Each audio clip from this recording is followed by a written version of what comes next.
Hello বন্ধুরা, আসসালামু আলাইকুম। আজ আপনাদের সাথে আলোচনা করতে যাচ্ছি খুবই গুরুত্বপূর্ণ একটি বিষয়। সেটি হলো আমাদের অনেকের প্রসেসর দুর্বল থাকার কারণে, অনেকের র্যাম কম থাকার কারণে আমাদের অনেক বড় সমস্যাটি হলো আমাদের মোবাইলটি কিন্তু অনেকটা স্লো করে।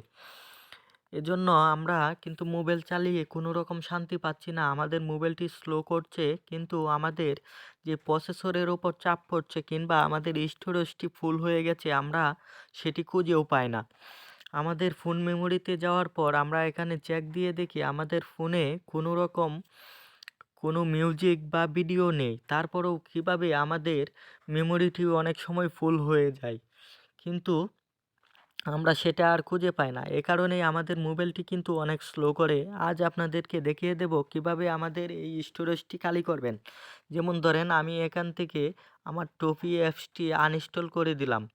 কিন্তু আনইনস্টল করে দেওয়ার পরেই কি আমার স্টোরেজ খালি হয়ে গেছে? আমরা অনেকেই ভেবে থাকি আমাদের স্টোরেজ খালি হয়ে গেছে, কিন্তু আসলে তা না বন্ধু। আমাদের স্টোরেজটি কিন্তু কোনোভাবেই খালি হচ্ছে না। আমরা এজন্য আমাদের প্লে স্টোরে যাব। প্লে স্টোরে যাওয়ার পর আমরা এখান থেকে আমাদের যেই লোগোটি আছে, আমাদের গুগল জিমেলের যেই লোগোটি আছে, আমরা সেই লোগোর উপর চাপ দেব। চাপ দেওয়ার পর এখানে নিচে দেখতে পারবেন ম্যানেজ অ্যাপস এবং ডিভাইস, এটার উপর চাপ দেব। চাপ দেওয়ার পর আপনারা এই যে দেখতেই পাচ্ছেন এখানে ম্যানেজ অপশনে চাপ দেব। চাপ দেওয়ার পর প্রথমেই যেই অপশনটি এসেছে দ্য ডিভাইসে আমরা চাপ দেব। দ্য ডিভাইসে চাপ দেওয়ার পর দেখতেই পাচ্ছেন আমি এই জিমেলটা দিয়ে আমি আমার মোবাইলটা ব্যবহার করছি এবং আমার শাওমি টিভি এটাও কিন্তু ব্যবহার করছি। তাহলে সবার নিচে লেখা আছে নট ইনস্ট্যান্ট, ওই জায়গায় চাপ দেওয়ার পর কিন্তু আমরা মোবাইল কেনার পর থেকে যেগুলো অ্যাপস ব্যবহার করছি কিংবা ডাউনলোড করছি, পরবর্তীতে আমরা আর ব্যবহার করছি না, সেই অ্যাপসগুলো কিন্তু এখানে জমা হয়ে আছে। আমরা এখান থেকে কিন্তু আমাদের স্টোরেজটি ওরা ফিল আপ করে রাখছে। তাহলে কি করতে হবে? আমাদের এখান থেকে এই অ্যাপসগুলো রিমুভ করে দিতে হবে, না হলে কিন্তু আমাদের স্টোরেজটি আর খালি হচ্ছে না। আপনারা দেখতেই পাচ্ছেন আমার ওই জায়গা থেকে টফি ডিলিট করে দেওয়ার পরেও আমার এখানে কিন্তু টফিটা স্টোরেজ খেয়ে নিয়ে বসে আছে। তো এখান থেকে আমরা কিভাবে এটি ডিলিট করব? ডিলিট করে দেওয়ার পরেই কিন্তু আমাদের স্টোরেজটি পার্মানেন্টভাবে খালি হয়ে যাবে।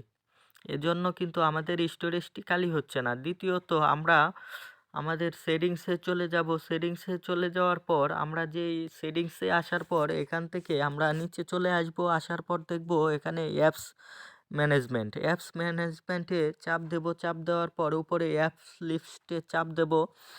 চাপ দেওয়ার পর আমরা যে অ্যাপসগুলো আমাদের মোবাইলে ব্যবহার করছি সেগুলো এখানে শো করবে। আমার ইন্টারনেটটি একটু স্লো হওয়ার কারণে কিন্তু একটু সময় লাগছে। এই যে আপনারা দেখতেই পাচ্ছেন আমার এখানে সব লিস্ট চলে এসেছে।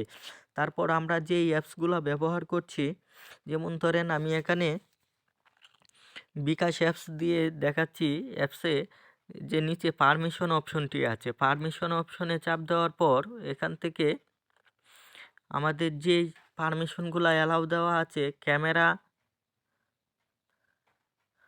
পারমিশনগুলা সবগুলা অ্যালাউ দেওয়া আছে। এগুলা আমাদের যেগুলা প্রয়োজন নেই আমরা এখান থেকে নট অ্যালাউ করে দেব। নট অ্যালাউ করে দেওয়ার পর আমাদের কিন্তু এখান থেকে আমাদের স্টোরেজ খালি হবে। আমাদের এই যে ফোন আমাদের প্রয়োজন না হলে নট অ্যালাউ করে দেব। নট অ্যালাউ করে দেওয়ার কারণে আমাদের স্টোরেজ এখান থেকেও খালি হবে।